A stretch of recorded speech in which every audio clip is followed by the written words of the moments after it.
तो नमस्कार, स्वागत है आपका प्रेरक आईएएस एकेडमी यूट्यूब चैनल पे।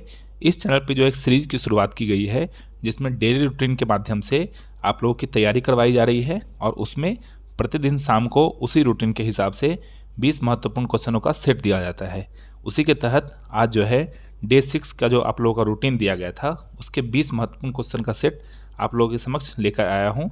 आप जो है इसमें अच्छे से क्वेश्चन सेट लगाएंगे और अपने स्कोर के इम्प्रूवमेंट को जज करेंगे खुद से कि आप जो है पढ़ाई जो कर रहे हैं उसमें आप अपने स्कोर को इम्प्रूव कर पा रहे हैं कि नहीं कर पा रहे हैं।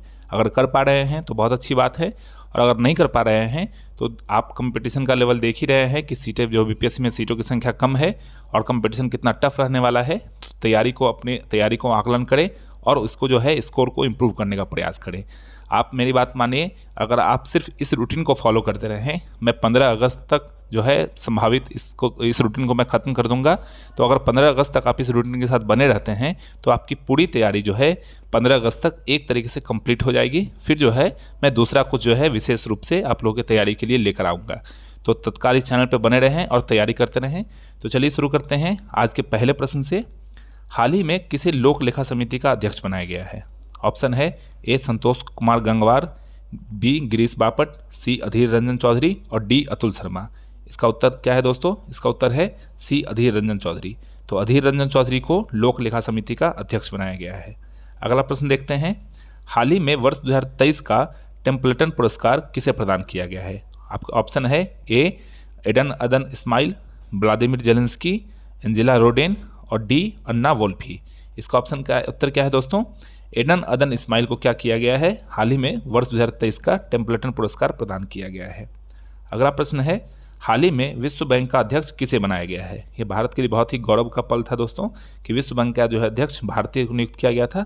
इसका ऑप्शन आपके पास है ए देवदत्त चंद, बी अजय बंगा, सी रुचिरा कंबोज और डी रजनीश कुमार। इसका उत्तर क्या है दोस्तों? इसका उत्तर है बी अजय कुमार। ठीक है, सॉरी अजय बंगा। तो अजय बंगा को क्या किया गया है? विश्व बैंक का अध्यक्ष बनाया गया है। अगला प्रश्न है। अभ्यास सूर्य किरण भारत और किस देश के बीच में आयोजित की जाती है? ये प्रश्न देखेंगे बीपीएससी में आप दोस्तों कि युद्धाभ्यास के बारे में एक प्रश्न पूछा जाता है अक्सर।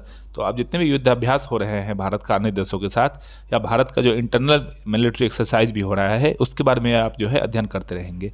तो ये क्वेश्चन पूछा है आपसे कि अभ्यास सूर्य किरण भारत और किस देश के बीच में आयोजित करवाई जाती है? तो इसका A Nepal, B Bhutan, C Singapore और डी बांग्लादेश। तो इसका उत्तर क्या होगा दोस्तों? नेपाल। तो सूर्य किरण अभ्यास किसके द्वारा करवाई जाती है? भारत और नेपाल के मध्य कराई जाती है। अगला प्रश्न देखेंगे। राष्ट्रीय किसान दिवस कब मनाया जाता है?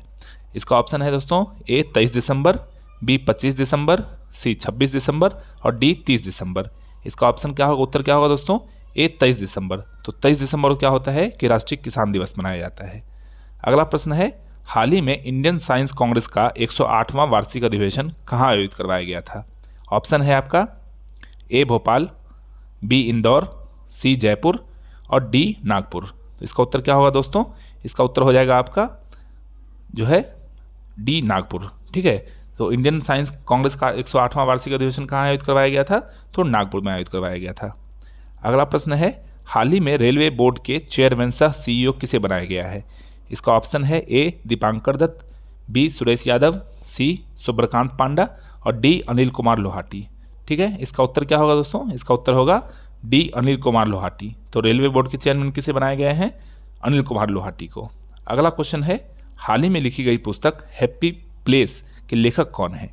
ऑप्शन है ए सुधा मूर्ति, बी रस्किन बांड, सी एमिली हेनरी और डी अनुराधा मिश्र। तो इसका उत्तर क्या होगा दोस्तों? Emily Henry. ठीक है, तो हैप्पी प्लेस पुस्तक के रचयिता कौन है? एमिली हेनरी हैं। ठीक है। अगला प्रश्न है। मिताक्षरा के लेखक कौन है? इसका उत्तर आप लोगों को पता होना चाहिए दोस्तों। ये बहुत ही महत्वपूर्ण क्वेश्चन है, बीपीएससी में पीछे ही पूछा गया है और आगे भी पूछ जाने की संभावना है। तो उसके ऑप्शन है ए सर्ववर्मा, बी कलहन, सी बाणभट्ट और डी विज्ञानेश्वर। तो इसका उत्तर देखेंगे दोस्तों क्या होगा? इसका उत्तर होगा विज्ञानेश्वर। तो मिताक्षरा के लेखक कौन है? विज्ञानेश्वर हैं।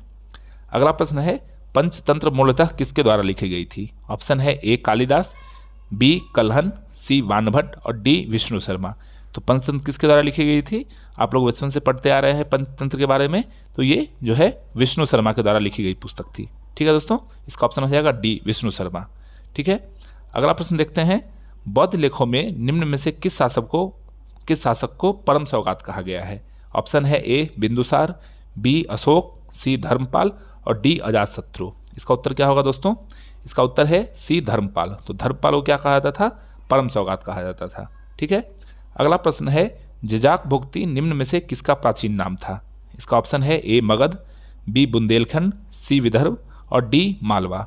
तो आप लोगों को पता होगा कि जजाक भुक्ति जो है किसका प्राचीन नाम था? तो बुंदेलखंड का प्राचीन नाम था। ठीक है। अगला प्रश्न देखते हैं 13 नंबर, सोमपुर महाविहार का निर्माण किसने करवाया था? ऑप्शन है ए गोपाल, बी कुमारगुप्त, सी धर्मपाल और डी अशोक। इसका उत्तर क्या हो जाएगा दोस्तों? सी धर्मपाल। तो सोमपुर महाविहार का निर्माण किसने करवाया था? धर्मपाल ने करवाया था। अगला प्रश्न देखते हैं, गुर्जर प्रतिहार वंश के किस शासक ने आदि वराह की उपाधि धारण की थी? ऑप्शन है ए वत्सराज, बी कुमारपाल, सी नागभट्ट प्रथम और डी मिहिर भोज। तो इसका उत्तर क्या होगा दोस्तों? इसका उत्तर होगा मिहिर भोज। तो गुर्जर प्रतिहार वंश के शासक मिहिर भोज ने क्या किया था कि आदि वराह की उपाधि धारण की थी। अगला प्रश्न है साइंस से संबंधित है, परमाणुओं में सबसे हल्का परमाणु कौन है? तो ऑप्शन है आपका ए हाइड्रोजन, बी हीलियम, सी लिथियम और डी ऑस्मियम। ठीक है। तो इसका उत्तर क्या हो जाएगा दोस्तों? हाइड्रोजन। तो सबसे हल्का परमाणु कौन सा है? तो हाइड्रोजन है। ठीक है। अगला प्रश्न देखते हैं, निम्न में से किस किरण की वेधन क्षमता सबसे अधिक होती है? ऑप्शन है ए अल्फा किरण, बी बीटा किरण, सी गामा किरण और डी इनमें से कोई नहीं। इसका उत्तर क्या होगा दोस्तों? गामा किरण। तो सबसे अधिक वेधन क्षमता किसकी होती है? गामा किरण की होती है। अगला प्रश्न देखते हैं, परमाणु के नाभिक के अवयव हैं। ऑप्शन है ए प्रोटॉन, बी न्यूट्रॉन, सी दोनों और डी इनमें से कोई नहीं। इसका उत्तर क्या होगा दोस्तों? इसका उत्तर हो जाएगा दोनों। आप लोगों को पता है कि परमाणु के नाभिक में जो है प्रोटॉन और न्यूट्रॉन होते हैं। ठीक है। और परमाणु के बाहर चारों तरफ जो है इलेक्ट्रॉन चक्कर काटता रहता है, तो वो बाहरी अवयव है। ठीक है। तो प्रोटॉन और न्यूट्रॉन क्या होंगे? नाभिक के अवयव है और इलेक्ट्रॉन बाहर के अवयव है। अगला प्रश्न है, निम्नलिखित में से किस किरण में ऋणात्मक आवेश होता है? ऑप्शन है ए अल्फा किरण, बी बीटा किरण, सी गामा किरण और डी इनमें से कोई नहीं। तो इसका उत्तर क्या हो जाएगा दोस्तों? बीटा किरण। तो बीटा किरण में क्या होता है कि ऋणात्मक आवेश पाया जाता है। उस तरह से अल्फा किरण में क्या होता है? जो है धनात्मक आवेश पाया जाता है। अगला प्रश्न देखते हैं, प्रभावती देवी बिहार के किस क्षेत्र की स्वतंत्रता सेनानी थी? ऑप्शन है ए चंपारण, बी मुजफ्फरपुर, सी पटना और डी सिवान। तो इसका उत्तर क्या हो जाएगा दोस्तों? चंपारण। ठीक है। तो प्रभावती देवी कौन थी? तो जो जयप्रकाश नारायण थे उनकी पत्नी थी ये, और ये किस क्षेत्र से नेतृत्व करती थी? तो चंपारण से करती थी। ठीक है। अगला प्रश्न है, भारत छोड़ो आंदोलन के दौरान भागलपुर जिले में आंदोलन का नेतृत्व निम्न में से किस महिला ने किया था? ऑप्शन है ए सरस्वती देवी, बी प्रभावती देवी, सी माया देवी और डी राजकुमारी देवी। इसका उत्तर क्या होगा दोस्तों? सी माया देवी। तो माया देवी ने क्या किया था कि भारत छोड़ो आंदोलन के दौरान भागलपुर से नेतृत्व किया था इन्होंने। अब जो है हम 20 क्वेश्चन के सेट को हम लोगों ने देखा। होप है कि आप लोगों ने बहुत अच्छे तरीके से इसको किया होगा। हम अब जो है डेली रूटीन का जो सातवां दिन का जो डेली रूटीन है उसके जो है रूटीन को देखते हैं। ठीक है। कि आप लोगों को पढ़ना क्या है। हिस्ट्री में भारत पर मुस्लिम आक्रमण के बारे में पढ़ना है आपको, फिर दिल्ली सल्तनत में गुलाम वंश को पढ़ के रखना है। साइंस में रासायनिक और भौतिक परिवर्तन पढ़ना है, साथ ही में अकार्बनिक रसायन के बारे में पढ़ना है। फिर बिहार स्पेशल में भारतीय राष्ट्रीय आंदोलन में बिहार का जो स्थान है उसको पढ़ के रखना है। और करंट अफेयर में जो आप लोगों को पता है कि दिसंबर का 3 दिन जो करंट अफेयर डाला गया था, इसमें अब जनवरी 2023 के करंट अफेयर को पढ़ के रखना है। तो कल जो है जनवरी 2023 से संबंधित क्वेश्चन करंट अफेयर के आप लोगों के समक्ष लाया जाएगा। आप लोग अपनी तैयारी को बेहतरीन तरीके से करते रहें और हर दिन अपने आप को इम्प्रूव करने का प्रयास करें। और मैंने पहले भी कहा था कि आप अपना कंपटीशन जो है स्वयं से रखें और अपने आकलन जो है अपने आप को आकलित करते रहे कि आप जो है प्रीवियस डे से अपने आप को इम्प्रूव कर पा रहे हैं कि नहीं कर पा रहे हैं। आपकी असली परीक्षा अपने आप से ही है। अपने आप को इम्प्रूव करते रहें और निरंतरता बना के पढ़ाई करते रहें। तो चलिए मिलते हैं अगली वीडियो में, तब तक के लिए धन्यवाद।